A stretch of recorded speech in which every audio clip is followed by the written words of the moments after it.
आज आपल्या भारत देशाचा 76वा प्रजासत्ताक दिन आपण साजरा करत आहोत। या निमित्त उपस्थित या प्रशालेच्या पर्यवेक्षिका गोपटे मॅडम, माजी प्राचार्य रावण मॅडम, शाळा व्यवस्थापन समितीचे अध्यक्ष सन्माननीय मंगेशजी पांचाळ, क्रीडा शिक्षक मान्य पटेल सर, उपस्थित सर्व शिक्षक आणि शिक्षकेतर कर्मचारी आणि उपस्थित सर्व माझ्या लाडक्या विद्यार्थी मित्र, आज आपण आपल्या भारत देशाचा 76वा प्रजासत्ताक दिन साजरा केला। या ठिकाणी सुंदर अशा मंगलमय वातावरणामध्ये आपण ध्वजारोहण केलेलं आहे। या 76व्या प्रजासत्ताक दिनानिमित्त त्याचं जे महत्त्व आहे ते महत्त्व माननीय यादव सर यांनी सुरुवातीलाच विशद केलेला आहे। विद्यार्थी मित्र, 15 ऑगस्ट 1947 रोजी आपला भारत देश स्वतंत्र झाला। भारत देशाचे सुराज्य व्हावं आणि म्हणून संविधान जी समिती होती, या संविधान समितीची स्थापना करण्यात आली आणि त्यानुसार राज्यघटना आहे। राज्यघटनेचे जे अध्यक्ष होते डॉक्टर राजेंद्र प्रसाद आणि मसुदा समितीचे अध्यक्ष होते डॉक्टर बाबासाहेब आंबेडकर।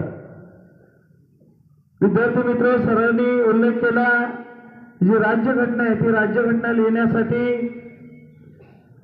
2 वर्ष 11 महिने 18 दिवस लागले आणि 26 नोव्हेंबर 1949 रोजी ही राज्यघटना डॉक्टर राजेंद्र प्रसाद यांच्याकडे सुपूर्द करण्यात आली आणि त्यानंतर 26 जानेवारी 1950 नुसार आपल्या या 26 जानेवारी 1950 नुसार आपल्या भारत देशाचा संपूर्ण जो राज्यकारभार आहे तो राज्यघटनेनुसार सुरू झाला। विद्यार्थी मित्र, आपली राज्यघटना म्हणजे काय तर संपूर्ण माणसानं कसं राहावं, देशामध्ये कसं वागावं यासाठी एक कायद्याचा या ठिकाणी फार मोठा अशा प्रकारचा समुच्चय म्हणजे आपली भारतीय राज्यघटना। ही राज्यघटना ज्या वेळेला लिहिली त्याच वेळेला 395 अनुच्छेद या राज्यघटनेमध्ये होते।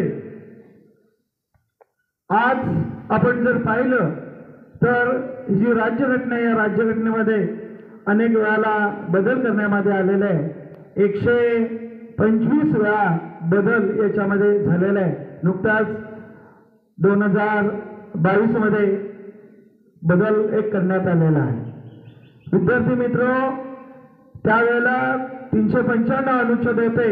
आता जर आपण पाहिलं तर या राज्यघटनेमध्ये 448 अनुच्छेद आहे। म्हणजे वेळोवेळी या ठिकाणी आपल्या भारतीय जी राज्यघटना आहे ती लवचिक अशा प्रकारची आहे।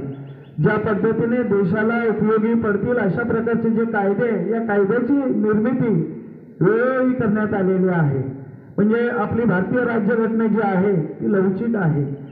विद्यार्थी मित्र, आपल्या या भारतीय राज्यघटनेचा आपण सर्वांनी सन्मान या ठिकाणी करायचा आहे, कारण आपल्या भारत देशानं, आपल्या महाराष्ट्रानं एक या ठिकाणी सर्क्युलर पाठवलेला आहे, परिपत्रक जाहीर केलेलं आहे आणि वर्षभर या संविधान दिनाचे किंवा हे जे संविधान आहे त्या महत्त्व विद्यार्थ्यांना समजावून सांगण्यासाठी वर्षभराचा जो कार्यक्रम आहे तो कार्यक्रम आपल्याला दिलेला आहे, जाहीर केलेला आहे आणि त्यानुसार आपण वेगवेगळ्या प्रकारे वेगवेगळ्या महिन्यामध्ये नियोजनानुसार वेगवेगळ्या प्रकारचे अशा प्रकारचे कार्यक्रम घेणार आहोत।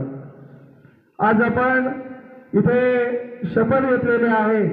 आपली शाळांत परीक्षा म्हणजे इयत्ता 12वी आणि इयत्ता 10वीची परीक्षा आता नजीकच्या काळामध्ये सुरू होते आणि त्यामुळे कोणत्याही प्रकारची विद्यार्थ्यांनी परीक्षेमध्ये गैरमार्ग करता कामा नये, गैरमार्गाला बळी पडता कामा नये यासाठी आपण शपथ घेतलेले। परवा 22 तारखेला ही शपथ घेतलेली होती, कारण शासनाच्या नियोजनानुसार ही आपण शपथ घेतलेली आहे।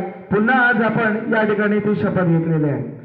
म्हणजे इयत्ता 5वी ते 12वी पर्यंतचे सर्व जे विद्यार्थी नुसतेच 12वीचे आणि 10वीचे विद्यार्थी या ठिकाणी कॉपी करणार नाहीत किंवा कॉपीपासून परावृत्त, तर 5वी पासून जे सर्व विद्यार्थी आहेत ते विद्यार्थी 12वी पर्यंतचे कोणत्याही प्रकारे गैरमार्गाचा परीक्षेमध्ये अवलंब करणार नाही.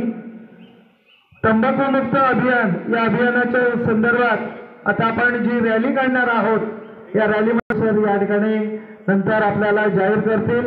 म्हणजे वेगवेगळ्या प्रकारच्या ज्या स्पर्धा आहे या अनुषंगाने आपण घेतलेल्या आहे आणि त्यामुळे भारताचं जे संविधान आहे ते संविधान आणि संविधान दिन या संदर्भात भारताचं संविधान अबाधित राखण्यासाठी किंवा आपला जो भारत देश आहे तो या संविधानानुसार चालत आहे आणि त्यामुळे जे जे कायदे आहेत ते कायद्याचं पालन करणे फार महत्त्वाचं आहे. या प्रिअम्बलमध्ये किंवा प्रास्ताविकेमध्ये वेगवेगळ्या प्रकारे आपल्याला संपूर्ण या राज्यघटनेचे जे सार आहे ते सार दिलेलं आहे. स्वतंत्र सार्वभौम, त्यानंतर आपला जो भारत आहे तो भारत वृद्धिंगत करण्यासाठी आपण राष्ट्रीय एकात्मता आहे ती एकात्मता या ठिकाणी पाळायला पाहिजे.